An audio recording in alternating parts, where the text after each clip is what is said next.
Me llamo Liliana Ávila, tengo 50 años, y si hay algo que la vida me enseñó es que nadie sale ileso de sus decisiones.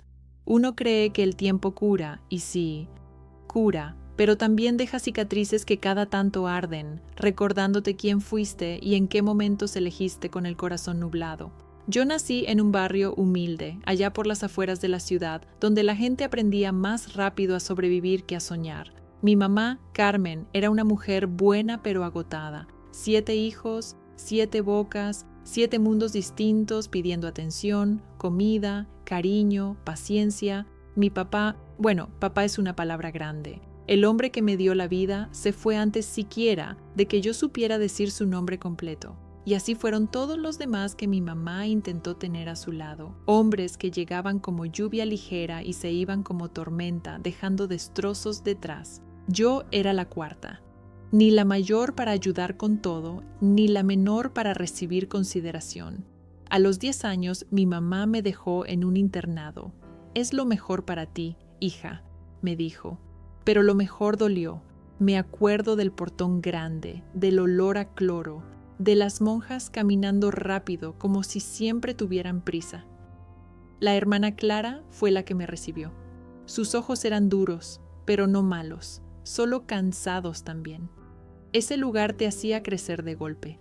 Aprendías a obedecer, a callar, a hacer fila, a no pedir cariño porque ahí el cariño era un lujo, no un derecho. Salí a los 15 y ya sabía hacer de todo. Lavandería, limpieza, cocina, coser botones, cargar cajas. La pobreza te vuelve multiusos. Empecé a trabajar limpiando casas, luego en una miscelánea, luego vendiendo cosméticos por catálogo. Lo que fuera. Solo sabía que no quería volver a depender de nadie, ni dar lástima, ni ser carga. Era testaruda, orgullosa, y eso me sostuvo, pero también me llevó por caminos torcidos. Si hay algo que la gente no sabe de mí, es que detrás de mi seriedad había una chama con mucha hambre de libertad. En mis 20 y tantos descubrí las fiestas, la música alta, la sensación de arreglarme, pintarme los labios rojos, sentirme bonita y saber que la mirada de más de uno se frenaba en mí. Era mi revancha contra los años en los que nadie me veía. Con mi hermana menor, Rosalia, éramos inseparables. Salíamos casi cada fin de semana. Ella era más alocada, yo más calculadora, pero juntas hacíamos un buen desastre. Casi siempre nos acompañaba mi sobrina Mariana, hija de mi hermano mayor Alejandro. Mariana era preciosa, delgada, morena, pelo larguísimo, ojos brillantes, sonrisa de novela. Y tenía ese encanto que ni se aprende ni se compra. Nació con ella. Mariana cambiaba de novio cada año, casi como ritual. Se emocionaba, se enamoraba intensamente, sufría, lloraba, y volvía a empezar. Y yo la veía con una mezcla rara, orgullo por su libertad y envidia porque ella podía equivocarse sin culpa. A mí la vida siempre me había dicho que equivocarme costaba caro. Una noche, que recuerdo clarito, porque llevaba un vestido azul con lentejuelas que brillaba cada vez que me movía, Mariana llegó a una fiesta con un hombre nuevo.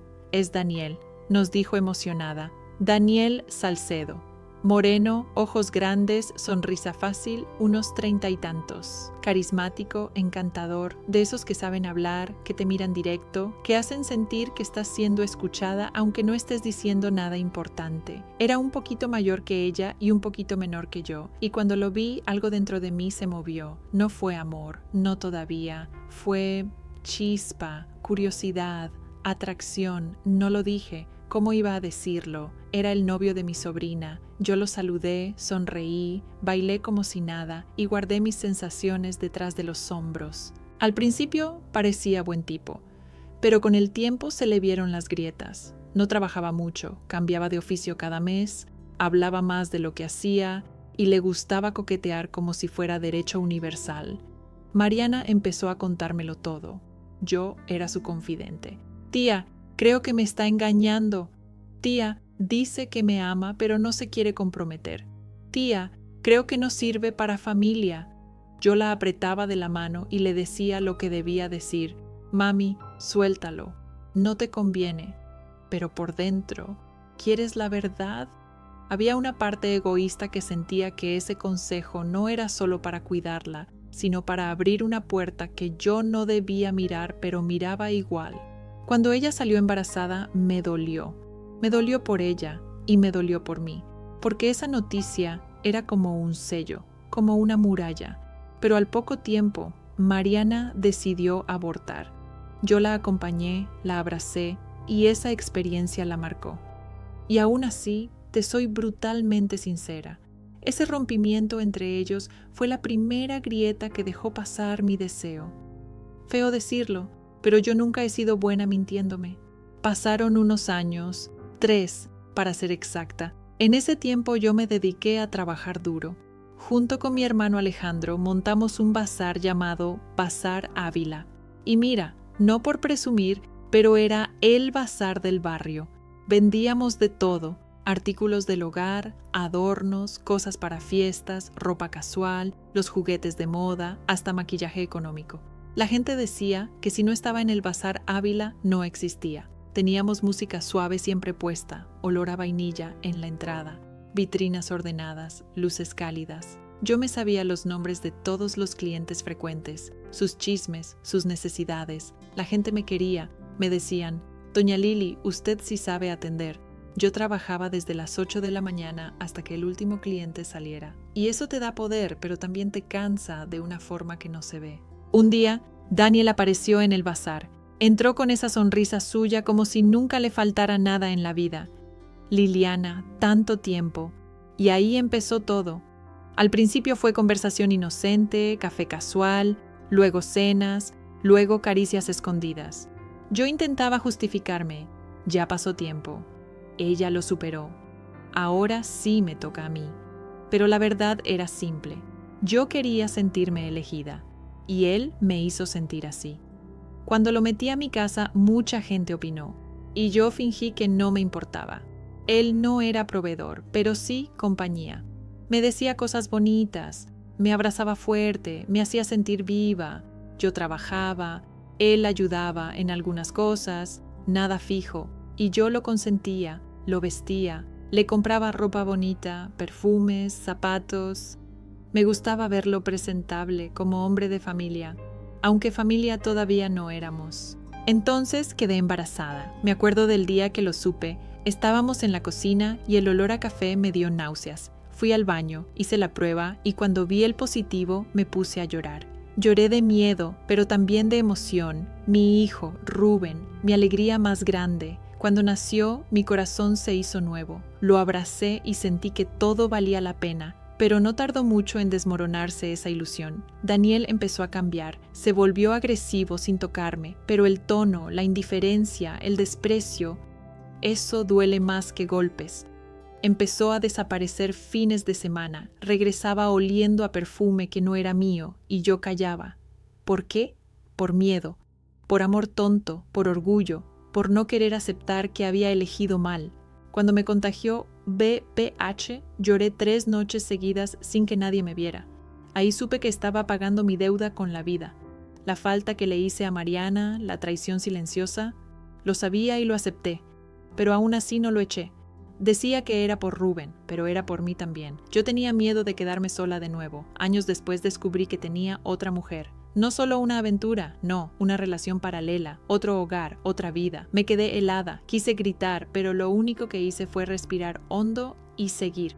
Porque a veces la costumbre pesa más que el amor y la soledad asusta más que la tristeza. Y entonces el destino decidió intervenir de la forma más cruel, cáncer de páncreas. Lo vi apagarse, lo cuidé porque una parte de mí lo seguía queriendo y otra parte sentía culpa, deuda, historia.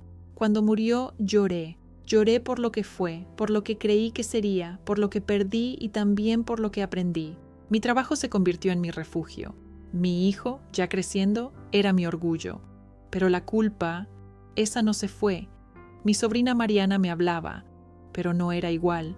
Ya no había risa suelta, ya no había confianza, ya no era su tía favorita.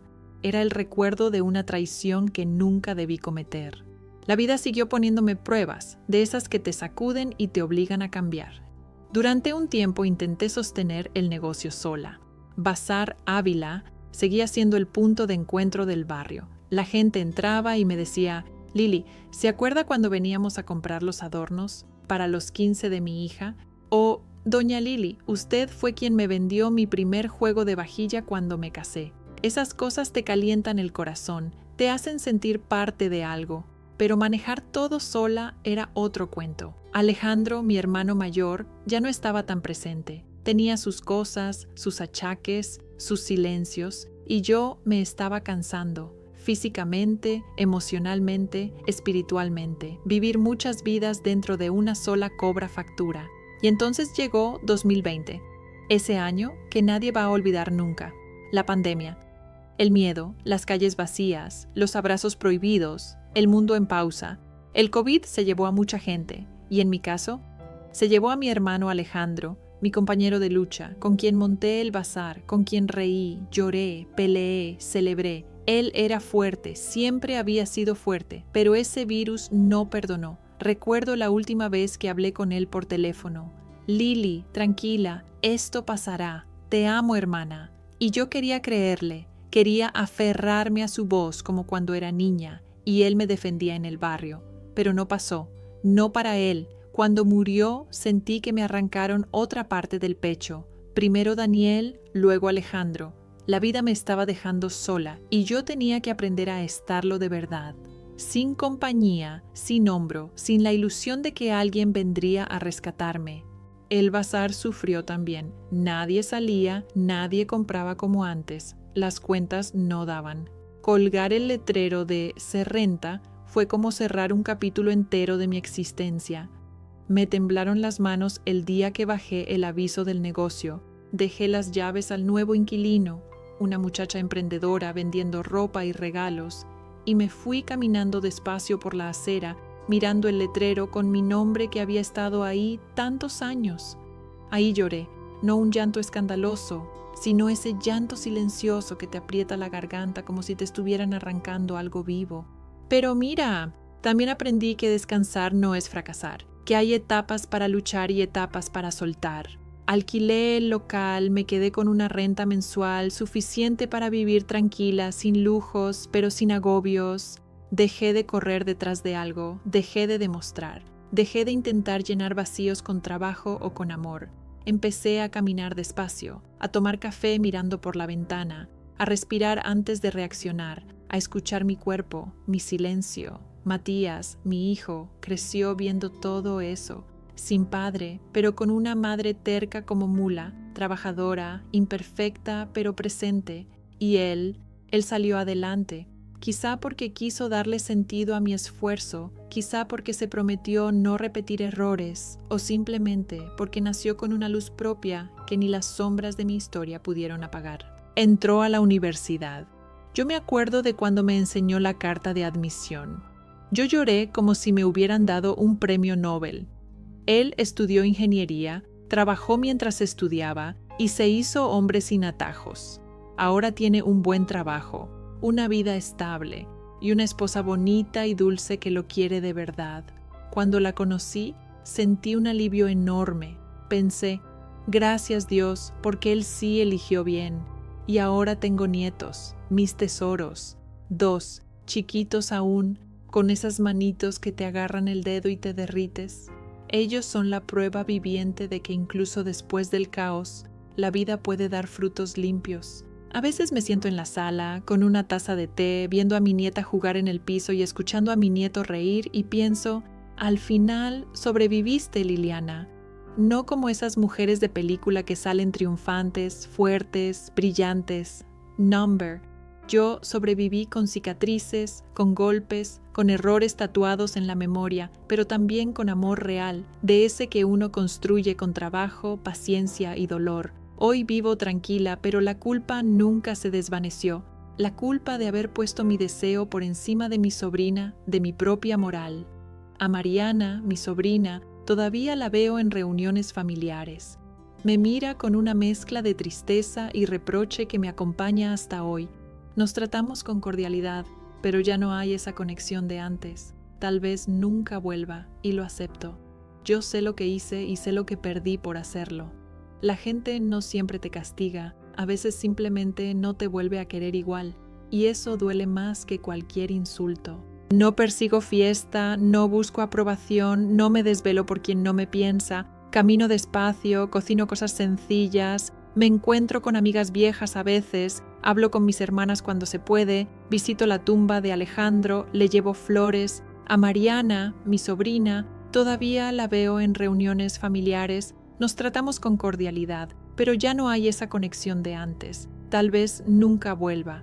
Y lo acepto. Yo sé lo que hice y sé lo que perdí por hacerlo. La gente no siempre te castiga, a veces simplemente no te vuelve a querer igual. Y eso duele más que cualquier insulto. Pero aquí estoy, de pie, a mis 50 años, sin negocio, sin pareja, con menos ruido en la vida, pero con más paz. No soy santa, nunca lo fui. No soy villana, tampoco. Soy una mujer que vivió, que se equivocó, que amó mal, que también amó bien, que dio más de lo que tenía y de lo que debía. Pero una mujer que aprendió, que creció, que ya no busca ser salvada, porque entendió que las únicas manos que la sostuvieron siempre fueron las suyas. Y cuando me preguntan si volvería a vivir mi vida igual, no sé qué decir. Hay partes que cambiaría sin dudar. Pero si cambiara todo, quizá no tendría lo más grande que hoy tengo. Mi hijo, mis nietos, la serenidad de haber sobrevivido a mi propia historia. Así que sí, sigo aquí, con arrugas, con memoria, con calma, con amor propio aprendido a golpes y con la certeza de que la vida no siempre te da lo que quieres, pero siempre te enseña lo que necesitas. Mi historia es la prueba de que el karma existe. Al final, ese hombre me dio el hijo que tanto amo, pero también me dio la infelicidad más profunda y el castigo más duro, perder el afecto y el respeto de la persona que yo había elegido para amar en mi vida. ¿Crees que el karma existe? ¿Alguna vez has sentido que la vida te pasa factura? Comenta y no olvides suscribirte.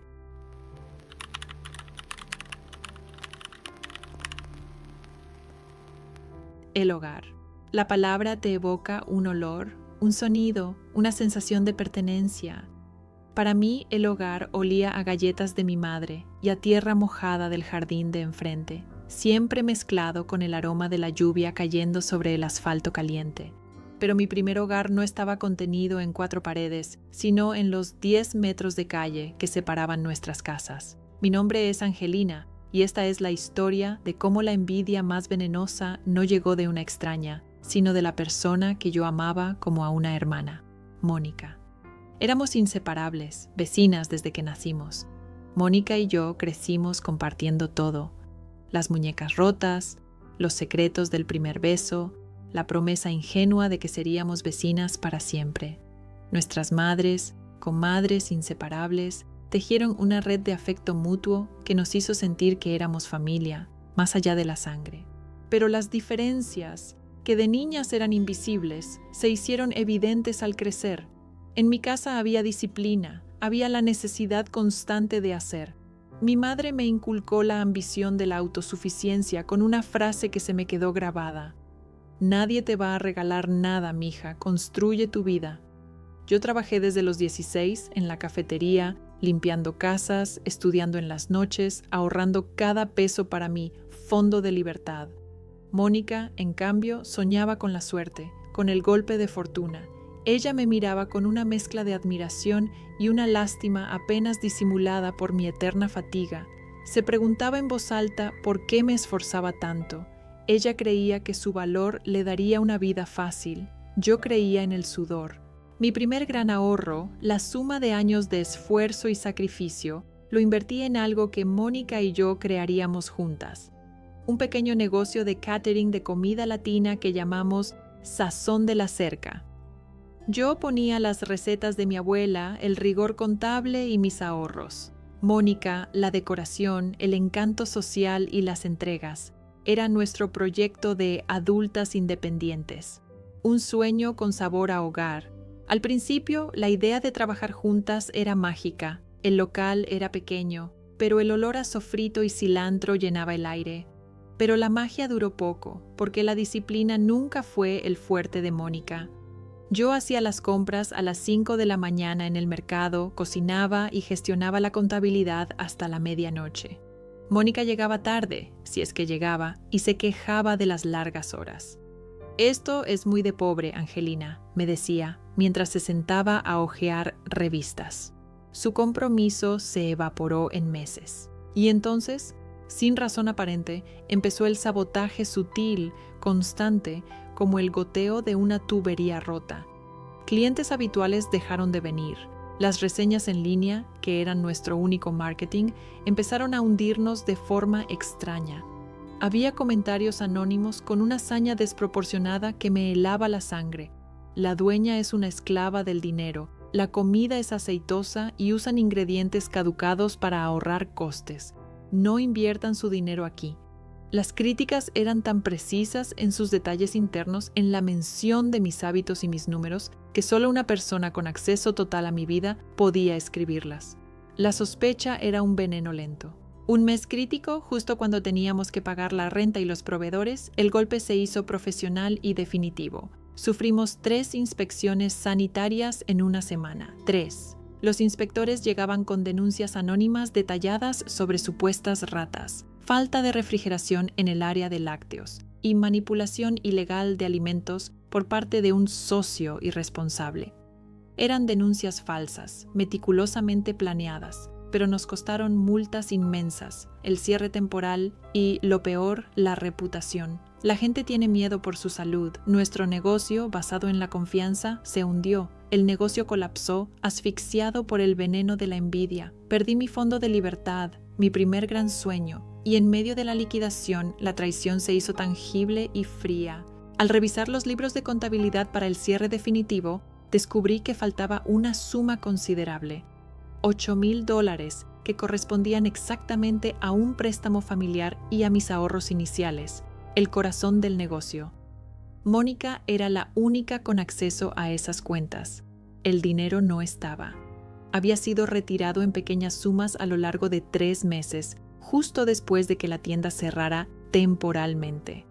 Una operación quirúrgica de robo. Confronté a Mónica en el local vacío, que ya olía a fracaso. Le mostré los extractos bancarios. Ella se puso histérica, una furia teatral que me hizo dudar por un instante de mi propia cordura. ¿Te atreves a acusarme de ladrona, Angelina? ¿Crees que por ser la rica ahora puedes pisotear a tus amigos? Yo te he dado mi tiempo, mi amistad, y tú me pagas con sospechas. ¿O es que ya planeaste esto para quedarte con todo, ambiciosa? Su negación fue tan violenta que tuve que sujetarme a la pared para no caer, pero la evidencia fría del banco, la saña de las denuncias sanitarias y el vacío de los $8,000 no mentían. Mónica me había robado y me había destruido profesionalmente por envidia. Cerré el negocio, corté la relación con Mónica y juré que nunca más daría mi confianza a ciegas. Aprendí que Mónica no solo no quería mi éxito, trabajaba activamente para impedirlo. Esa dolorosa lección me empujó a trabajar aún más duro, pero sola. Retomé mis estudios de arquitectura con una intensidad feroz, y en un proyecto de diseño conocí a Julián. Él se enamoró de mi ambición, de mis manos callosas y de mi historia. Cuando encontramos el terreno, Julián invirtió una parte del capital, pero yo insistí en que el depósito, el pilar, fuera mi dinero. La base de esa casa era mi esfuerzo, que ya no compartía con nadie. La casa era la perfección del diseño moderno y cálido, un refugio de luz y materiales nobles, pero vino con su propio ejército, los 5 hijos adultos de Julián. Santiago, el mayor, era el vocero de la hostilidad, un abogado con aires de nobleza que me miraba como un insecto. «La casa no es tuya, Angelina, es de papá. ¿De dónde sacaste el depósito? ¿De algún negocio fallido que no reportaste? ¿Solo eres una oportunista con un buen cuento?» Daniela, la única hija, era peor, con una condescendencia helada. «Es muy lindo que papá te haya ayudado con tu pequeña casita, pero la gente de donde vienes, Angelina, siempre mira lo que no tiene. Espero que sepas apreciar el sacrificio de papá. No eres la primera que usa una sonrisa para conseguirlo todo». Nadie creía que yo, la chica del barrio de enfrente, pudiera haber levantado esa base con mi propio sudor. Para ellos, la casa era la prueba de mi engaño. Pese a eso, no me importaban las opiniones. Tuve mi primer hijo con Julián, Danielito, el seguro final de mi permanencia. Mónica, por su parte, estaba estancada, sumida en la nostalgia y la amargura. El verdadero cisma llegó con el luto. La madre de Mónica, mi segunda madre, murió de repente. Mónica se quedó sola en esa casa vieja, sin el calor de su madre, sin el ancla. Su dolor se convirtió en una sed voraz de alcohol y drogas. Yo, atada por la lealtad de la cerca, sentía la obligación de ayudar. Le rogué que se quedara en el cuarto de invitados. Ella me veía como la afortunada, la que no había pagado el precio de la soledad. Me confesó, entre sollozos, que sentía que el universo la estaba castigando por algo que había hecho mal y que mi casa y mi familia eran la prueba visible de ese castigo. Su dolor era genuino, pero su envidia fatal. La casa, con Mónica viviendo en ella, empezó a sentirse enferma. El brillo del porcelanato se apagó, el aire se hizo denso. Una tarde, haciendo limpieza, encontré debajo de la pesada cómoda de Mónica la bolsita de terciopelo rojo. Estaba atada con un cordón negro y olía a trabajo de hechicería. Dentro encontré pelo mío, clavos oxidados para cruzarme los caminos, granos de sal negra para la discordia y pequeños huesos de animal. Un conjuro de estancamiento. Luego encontré una vela negra derretida y oculta en mi maceta de albahaca, y pequeños trozos de vidrio roto dentro de mi almohada. Confronté a Mónica con la bolsita, y ella solo atinó a la negación plana. «Estás paranoica, Angelina. Es la casa grande. Te está volviendo loca». Yo sabía que el sabotaje del negocio fue el preludio de este ataque espiritual. Yo no la eché. La lealtad, otra vez, me cegaba. Le conté que estaba embarazada de nuestro segundo hijo, la esperanza que tenía de limpiar la casa. La maldad ya estaba en marcha. A los 3 meses, empecé con dolores y hemorragias. Perdí al bebé. Mi cuerpo simplemente había fallado. El doctor habló de estrés extremo. Yo sabía que la verdad era más oscura. Desde mi cama vi el verdadero plan de Mónica. Ella, extrañamente sobria, empezó a moverse por la casa con una autoridad silenciosa. Se hizo cargo de Danielito. Lo vestía, lo paseaba, lo llamaba mi bebé en lugar de tu hijo. Mónica utilizaba el dolor de la pérdida y la manipulación de los hijos de Julián para audicionar para mi vida. La vi en mi sillón favorito acunando a Danielito, hablando por teléfono. «Es una lástima lo de Angelina», susurró. «Pero alguien tiene que cuidar a Julián y al niño, y es mi obligación. Soy la única que la entiende y que tiene tiempo». Quería mi casa, mi estatus, mi hijo. El dolor de perder a mi bebé y el terror de perder a Danielito fueron la adrenalina que me sacó de la cama. Me levanté, fui a su cuarto, encontré más amuletos y la foto mía de niña, con el rostro arañado y clavado a un trozo de madera sobre la Biblia, estaba pidiendo mi desaparición. Al amanecer la esperé en el salón. Yo estaba erguida, vestida, con la luz de la mañana. A mi lado, Julián, al fin alerta. «Se acabó, Mónica», le dije, mi voz de hierro. El robo del negocio y las denuncias sanitarias fueron el inicio, la traición a nuestra hermandad, y los huesos son el final de nuestra historia. Te vas de esta casa hoy.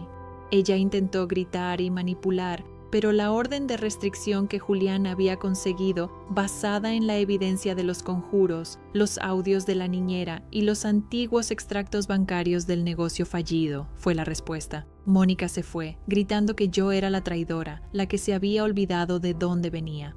Tuvimos que purificar la casa. Un sacerdote vino a bendecir cada rincón, quemamos salvia, desinfectamos el aire. La casa recuperó su luz, pero ya no era ingenua. Los hijos de Julián, al ver la magnitud de la maldad, finalmente me miraron con respeto. La amenaza externa nos unió. No volví a ver a Mónica. La cerca que nos unía se rompió por completo, pero al romperla recuperé mi hogar y, más importante, mi paz. Aprendí que la envidia es un incendio lento. Primero quema el dinero, luego la reputación, luego la salud y, si la dejas, quema el alma. Mi casa sigue siendo hermosa, pero ahora tiene muros emocionales altos, y ese es un lujo que no tiene precio. Si te has sentido identificado con el peso de la traición o has tenido que cortar lazos dolorosos para proteger tu paz, déjanos un comentario. Cuéntanos, ¿Hubieras podido echar a Mónica antes? Y si esta historia de advertencia te hizo reflexionar sobre tus propias cercas rotas, suscríbete, comparte este video y dale a la campanita para que no te pierdas nuestras historias de la vida real.